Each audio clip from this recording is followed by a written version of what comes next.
বন্ধুরা, আজকে তোমাদের সঙ্গে শেয়ার করব কলা পাতায় তেলাপিয়া মাছের রসা। প্রথমেই তেলাপিয়া মাছগুলো ম্যারিনেট করে নিতে হবে লবণ, হলুদ, কাশ্মীরি লঙ্কার গুঁড়ো, গোলমরিচ গুঁড়ো আর অল্প একটু সর্ষের তেল দিয়ে। মাছগুলো অল্প অল্প করে চিড়ে নিয়েছি যাতে মশলাটা ভালোভাবে ঢোকে। এবার একে একে মাছগুলো উল্টে পাল্টে ভেজে তুলে নিতে হবে। ছোট ছোট টুকরো করে রাখা কলা পাতাগুলো গ্যাসে হালকা করে সেঁকে নিতে হবে। এবার মাছের গায়ে সর্ষে পোস্ত বাটা, লেবু রস মাখিয়ে নিতে হবে।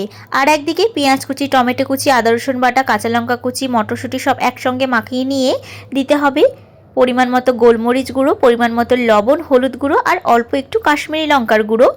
আর মাছ ভাজার তেলটা দিয়ে ভালোভাবে মাখিয়ে নিতে হবে।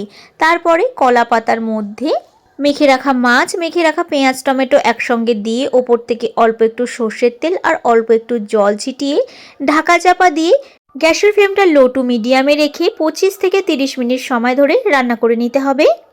এই রান্নাটা হতে কিন্তু একটু বেশি সময় লাগে, কিন্তু খেতে খুবই ভালো লাগে। তোমাদের কেমন লাগলো কমেন্টে জানিও, আর অবশ্যই একবার এইভাবে ট্রাই করো।